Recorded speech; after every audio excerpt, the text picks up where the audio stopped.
Shalom adik-adik. Shalom. Apa kabar? Bersama Yesus, dahsyat, luar biasa. Yes, yes, yes. Hari ini kembali lagi bersama Kakak Tri dan juga Kak Eca. Iya, hari ini kita akan mendengarkan cerita firman Tuhan. Dan Kak Eca akan memimpin kita dalam doa. Oke, baik, kita berdoa ya. Terima kasih Bapa yang baik, kami bersyukur buat kasih-Mu. Saat ini kami akan mendengarkan cerita Alkitab-Mu. Bapa, mari memberkati kami. Terima kasih, haleluya, amin.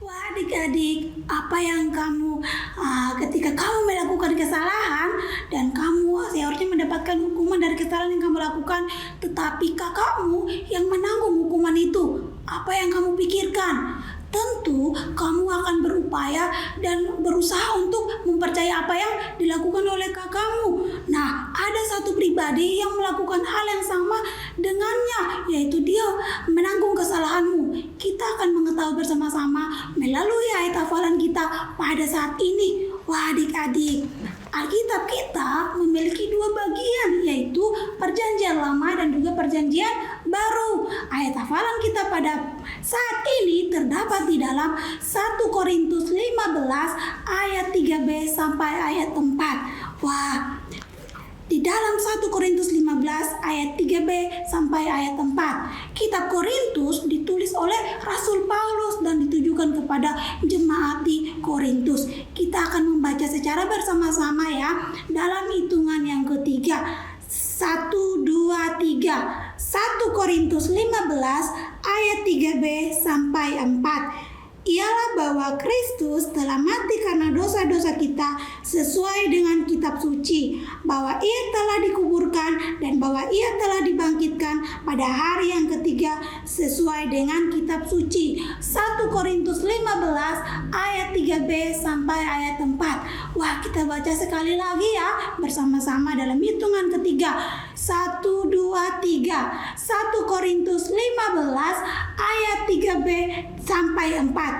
Ialah bahwa Kristus telah mati karena dosa-dosa kita sesuai dengan kitab suci, bahwa ia telah dikuburkan dan bahwa ia telah dibangkitkan pada hari yang ketiga sesuai dengan kitab suci. 1 Korintus 15 ayat 3b sampai ayat 4. Wah, adik-adik, ialah bahwa Kristus telah mati karena dosa-dosa kita.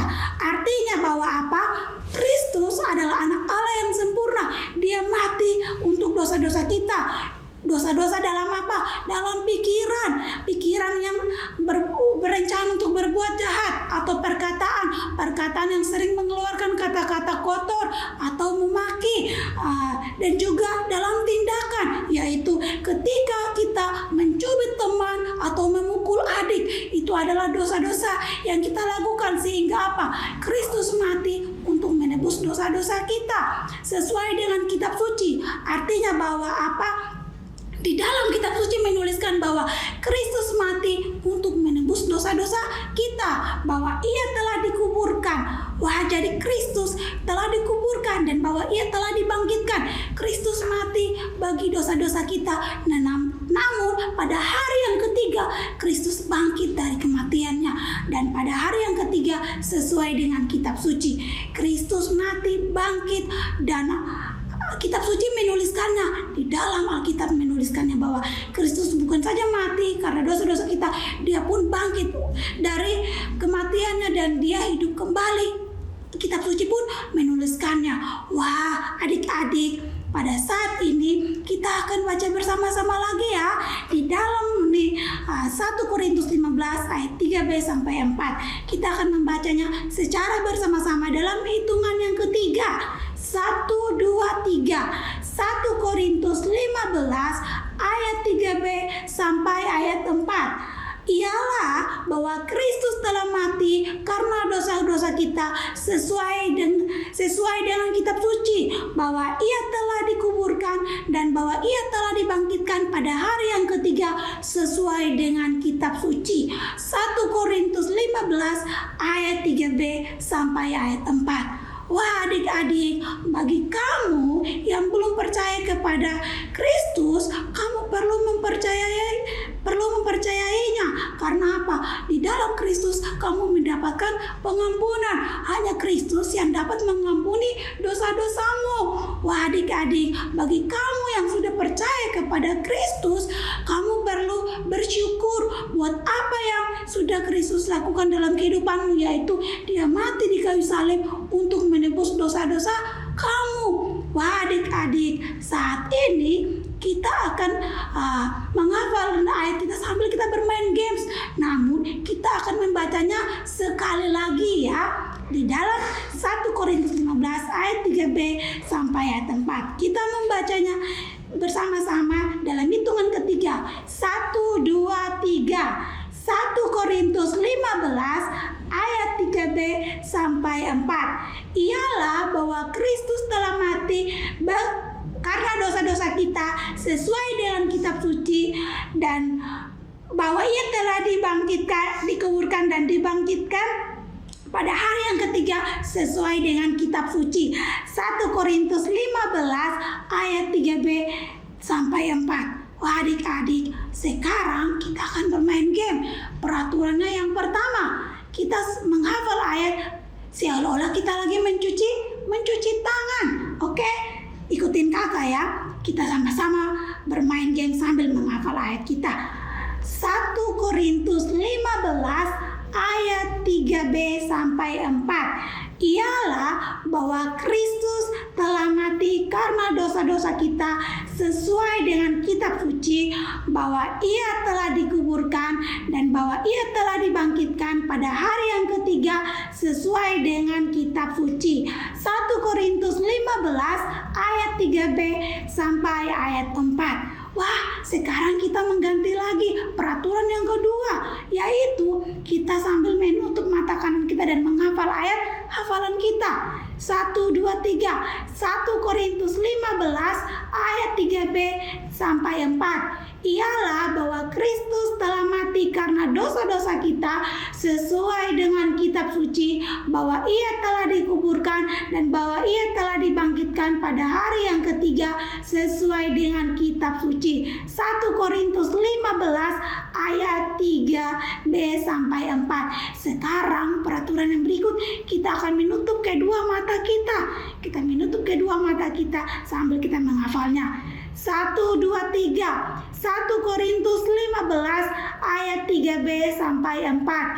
Ialah bahwa Kristus telah mati karena dosa-dosa kita sesuai dengan kitab suci, bahwa Ia telah dikuburkan dan bahwa Ia telah dibangkitkan pada hari yang ketiga sesuai dengan kitab suci. 1 Korintus 15 ayat 3b sampai 4. Wah adik-adik, demikian ayat hafalan kita pada hari ini, bahwa sepanjang minggu ini kita perlu bersyukur buat apa? Buat Tuhan Yesus sudah mati di kayu salib untuk menebus dosa kita, maka kita perlu bersyukur kepada Tuhan.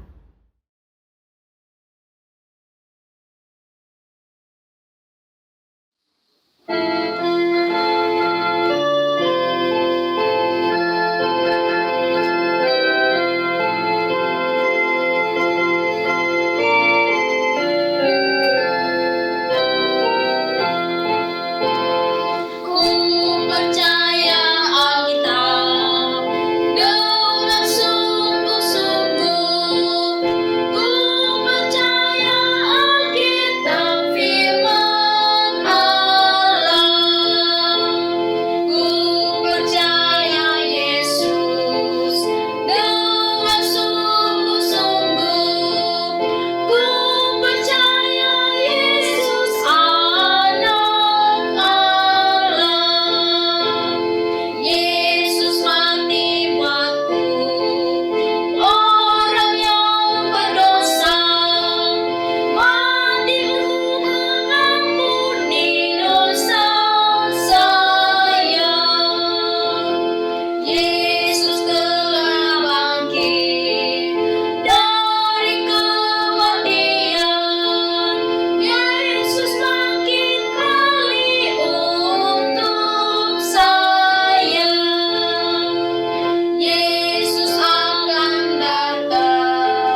Adik-adik, pernahkah kamu menunggu sesuatu yang istimewa?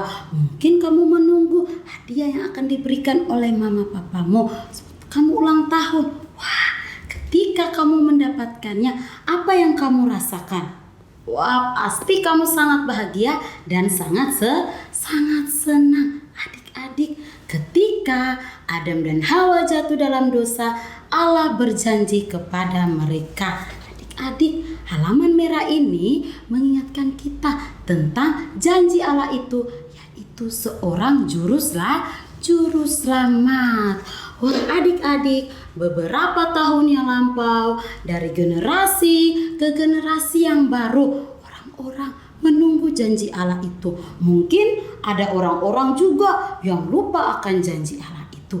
Tetapi sesuatu hal besar terjadi. Wah, di kota Nazaret di Israel ada seorang perempuan yang sangat cantik. Wah, perempuan itu bernama Maria. Wah, dan Maria ini sudah bertunangan dan tunangannya bernama Yusuf. Wah, pada waktu yang sama juga malaikat Allah nampak kepada Maria. Wah, betapa terkejutnya Maria. Dan malaikat itu berkata, "Maria, jangan takut. Engkau akan mengandung dari Roh Kudus dan akan melahirkan seorang anak laki-laki dan engkau akan menamainya siapa? Yesus." Adik-adik, pada saat yang sama juga malaikat Allah datang di dalam mimpi Yusuf dan berkata kepada Yusuf, "Yusuf anak Daud, Maria tunanganmu akan mengandung dari Roh Kudus dan akan melahirkan seorang anak laki-laki dan engkau akan menamainya Yesus karena dia akan menjadi juru selamat dunia ini." Adik-adik, pada waktu itu Maria dan Yusuf mereka berjalan ke Betlehem untuk apa? Untuk mendaftarkan nama mereka di sana. Wah, sesampainya mereka di Betlehem, mereka mendaftarkan nama mereka. Setelah itu adik-adik, waktunya bagi Maria untuk apa? Untuk melahirkan. Wah, Yusuf cepat-cepat bergegas pergi mencari tempat bagi Maria. Tetapi apakah Yusuf mendapatkannya? Tidak, adik-adik. Wah, Yusuf tidak mendapatkan tempat bagi Maria. Pada waktu itu ada sebuah tempat yang sangat kotor, yang sangat jorok, tidak layak untuk digunakan. Tetapi Yusuf membawa Maria masuk ke dalam tempat itu. Wah, nama tempat itu apa? Ayo. Wah, tempat itu bernama kandang domba. Ketika Yusuf membawa Maria masuk, Maria melahirkan seorang juru selamat dan Maria membungkusnya dengan kain lampin dan menidurkannya di dalam palungan.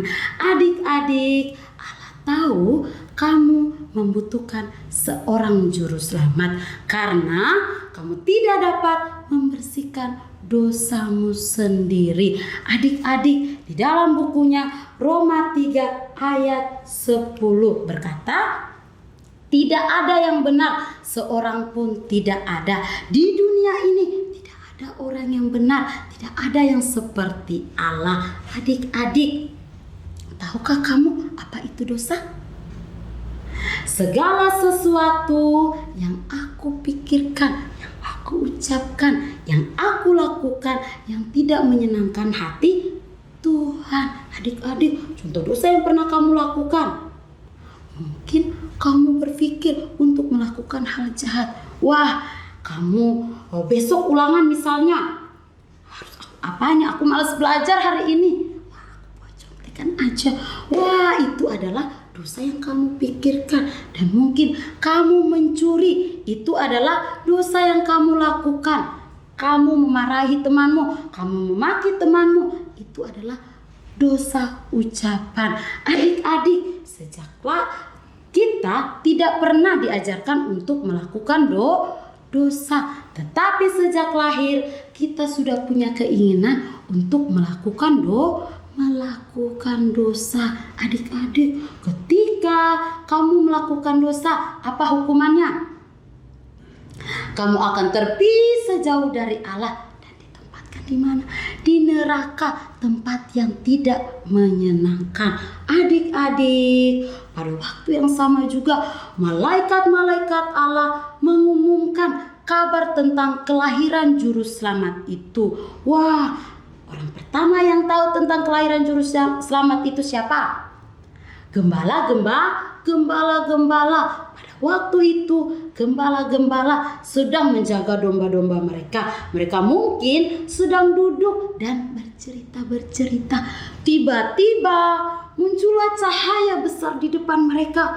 Wah, mereka sangat terkejut dan mereka berkata satu dengan yang lain, "Tanda apakah ini?" Lalu malaikat Allah berkata, "Jangan takut, telah lahir bagimu seorang juru selamat, lahir di Bethlehem dan terbungkus dengan kain lampin dan terbaring di dalam palungan." Adik-adik, betapa gembiranya gembala-gembala ini mendengarkan tentang kabar sukacita itu. Wah, mereka berkata, Allah telah menepati janjinya mengirimkan seorang juru selamat. Adik-adik, Allah sangat mengasihimu walaupun kamu masih berdosa. Di dalam bukunya Yeremia 31 ayat 3 berkata, Yeremia 31 ayat 3 berkata, "Dari jauh Tuhan menampakkan diri kepadanya. Aku mengasihi engkau dengan kasih yang kekal. Sebab itu aku melanjutkan kasih setiaku kepadamu." Adik-adik, Allah sangat mengasihimu dan mencintaimu. Adik-adik, tahukah kamu siapa itu Allah? Wah, Allah itu adalah pencipta. Allah yang menciptakan langit dan bumi dan segala isinya. Dan juga, wah, ciptaan yang pernah kamu lihat di sekelilingmu apa? Ada pohon, ada bunga, ada apa lagi? Ya, ada tumbuh-tumbuhan. Dan yang paling istimewa yang Allah ciptakan menurut gambar dan rupanya adalah manusia. Adik-adik, Allah tidak ada seorang pun yang sama seperti Allah. Allah itu sempurna dan Allah itu kudus. Adik-adik, ketika malaikat-malaikat menyampaikan kabar itu kepada gembala-gembala, maka gembala-gembala itu bergegas. Cepat-cepat mereka bersiap untuk apa? Pergi melihat sang juru selamat itu. Ketika mereka tiba di sana, mereka masuk ke dalam kandang yang hina itu. Ketika mereka melihat seorang bayi sedang dibungkus dengan kain lampin dan tertidur dalam palungan, mereka sujud dan menyembah kepada Tuhan Yesus. Adik-adik, setelah Tuhan Yesus bertumbuh menjadi dewasa, dia sempurna. Bahkan dia melakukan banyak-banyak mujizat. Dia juga menceritakan tentang Allah dan sorga. Adik-adik, apakah orang-orang banyak menerimanya? Tidak, adik-adik. Mereka bahkan tidak menyukai apa yang disampaikan oleh Tuhan Yesus kepada mereka. Wah, dan pada waktu itu gubernur Romawi menangkap Tuhan Yesus. Untuk apa? Untuk disalibkan. Adik-adik, tentara-tentara Romawi itu mereka mencambuk Tuhan Yesus. Mereka memukul, bahkan mereka meludahi Tuhan Yesus. Apakah Tuhan Yesus marah?